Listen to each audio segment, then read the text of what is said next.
Hello students, welcome back to my YouTube channel. In today's lesson, I am going to explain class 10 poem The Destruction. So make sure to watch this video till the end. So let's begin the class.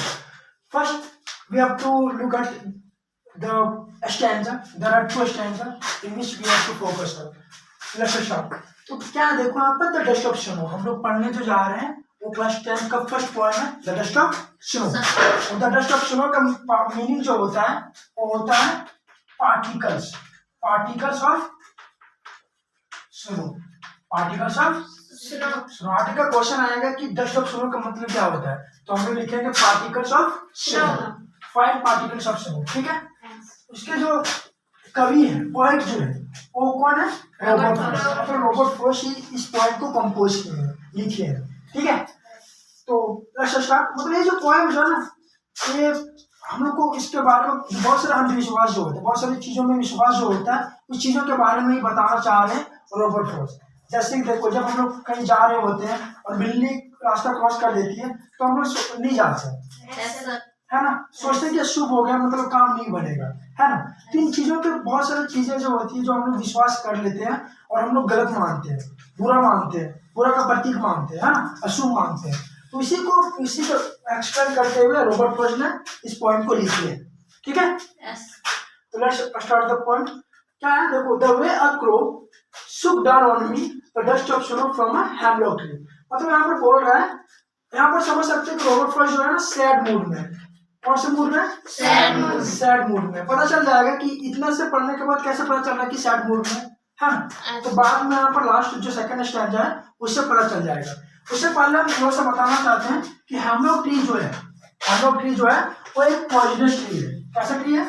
Poison मतलब जानते हो, जहरीला tree है। With small white and flowers, जिसमें से छोटे छोटे जो फूल रहते हैं और व्हाइट टाइप का रहता है, मतलब सफेद टाइप का फ्लावर्स रहता है, फूल रहता है ना। उसी को बोलते हैं क्या? Hemlock tree. हिंदी में शायद धतूरा का पेड़ होता है।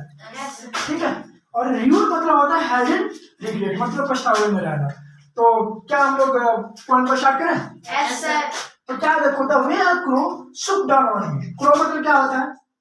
कौवा होता है। ब्लैक का प्रतीक होता है। कौवा किस टाइप का रहता है? ब्लैक रहता है, काला रहता है। Yes sir. ये जो है ना शुभ माना जाता है हिंदू के धर्म में, है ना। उसको अशुभ माना जाता है, तो उसको गलत नजर से देखते हैं, गलत तरीके से देखते हैं। किसको? कौवा। shook down on me the dust of snow from a hemlock tree। मतलब क्या होता है, रॉबर्ट फ्रॉस्ट जो होते हैं वो जा रहे होते हैं हेमलॉक ट्री के रास्ते से, है ना। हेमलॉक ट्री से होकर गुजर रहे होते हैं रॉबर्ट फ्रॉस्ट। तो उनमें से क्या होता है, क्रो होती है, और क्रो जो होता है हेमलॉक ट्री पर आकर के बैठता है।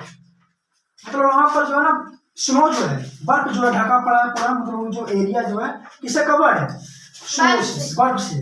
तो क्या होता है, जब जा रहे होते हैं रॉबर्ट फ्रॉस्ट हेमलॉक ट्री के माध्यम से होकर गुजर के, तो फिर एक क्रो आती है और आकर के किसमें बैठ जाती है? हेमलॉक ट्री पर आकर के बैठ जाती है।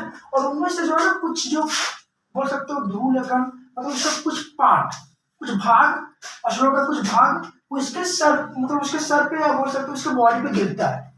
किसके बॉडी पे? रॉबर्ट फ्रॉस्ट के बॉडी पे गिरता है। तो फिर क्या होता है, has given my heart a change of mood. और क्या करता है, जब गिरता है ना उसके शरीर पर, जब कौवा जो होती है उसके मतलब हेमलॉक ट्री पर बैठने के बाद जब उसका कुछ भाग मतलब स्नो गिर जाता है उसके बॉडी पर, तो उसके मूड को क्या कर देता है? चेंज कर देता है। Has given my heart a change of mood, मतलब उसके हृदय परिवर्तन कर देता है, उसके मूड को क्या कर देता है? चेंज कर देता है। कौन सा? और जब क्या बोलता है कि I save some part of the day I had you. और बोलता है कि मेरा दिन जो खराब होने से ना बचा लेता है, मतलब जो पछतावे में जो पूरा दिन जो बीतता उसको बचा लेता है, मतलब पछतावे में ना बीतने से वो क्या कर लेता है? बचा लेता है। फिर से समझो क्या होता है, मतलब रॉबर्ट फ्रॉस्ट जो होते हैं वो सैड होते हैं, दुखी होते हैं, उदास होते हैं और जा रहे होते हैं किधर से? हेमलॉक ट्री की ओर से, हेमलॉक ट्री के रास्ते से होकर के गुजर रहे होते हैं। ठीक है, तो क्या होती है, क्रो आती है और क्रो किस पे बैठ जाती है? हेमलॉक ट्री पर आकर के बैठ जाती है। और बैठने के बाद क्या होता है, स्नो, कुछ मतलब डस्ट ऑफ स्नो जो होता है उस पर गिर जाता है, पार्टिकल्स मतलब कुछ भाग उस पर गिर जाता है, उसके शरीर पर गिर जाता है। और शरीर पर गिरने के बाद क्या होता है, उसके हृदय परिवर्तन कर देता है, मतलब उसके मूड को क्या कर देता है? बदल करके रख देता है, चेंज कर देता है ना। एंड सेव और क्या कर लेता है, मतलब उसका दिन खराब होने से बचा लेता है, समझा? तो उसका दिन जो पूरा पछतावे में बीता उसको बचा लेता है। कौन? वो जो बचाने का जो काम करता है कौवा और हेमलॉक ट्री। और हेमलॉक ट्री बता देते हैं उसको, हेमलॉक ट्री जो है ना एक बुरा का प्रतीक है, गलत, उसको गलत नजर से देखते हैं हेमलॉक ट्री को और क्रो को।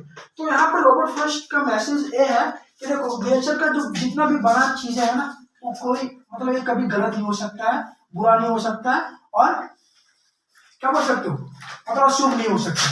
समझ में आया? इसका मैसेज ये कहना चाहता है रॉबर्ट फ्रॉस्ट कि नेचर में जितना भी चीजें बना है ये कभी मतलब व्यर्थ नहीं आता है, कोई भी मतलब गलत चीज नहीं है।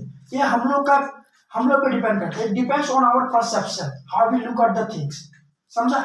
हम लोग कैसे देखते हैं कोई चीज को, ये डिपेंड करता है हम लोगों पे। तो हम लोग जो मानते हैं ना वही होता है। तो जो वहां पर जो ना विश्वास कर लेते हैं कि ये गलत है, ये गलत है, तो ये गलत नहीं होता है। हम लोग पर डिपेंड करता है क्या चीजें विश्वास कर रहे हैं, किस पर विश्वास कर रहे हैं, और सब कुछ हम लोग के परसेप्शन पे, धारणा पे भी मतलब डिपेंड होता है। राइट? समझ में आ गया है? कुछ नहीं है, हम लोग ट्रिप पे क्या होता है, एक कौवा आके बैठती है और रॉबर्ट फ्रॉस्ट जो होते हैं ना दुखी मूड से मतलब गुजर रहे होते हैं, तो उस पर गिरने के बाद जब उसका कुछ पार्ट गिरता है, स्नो का कुछ पार्ट गिरता है, तो फिर उसके मूड को क्या कर देता है, चेंज कर देता है और उसका पूरा दिन खराब होने से बचा लेता है, बर्बाद होने से बचा लेता है। बस वही।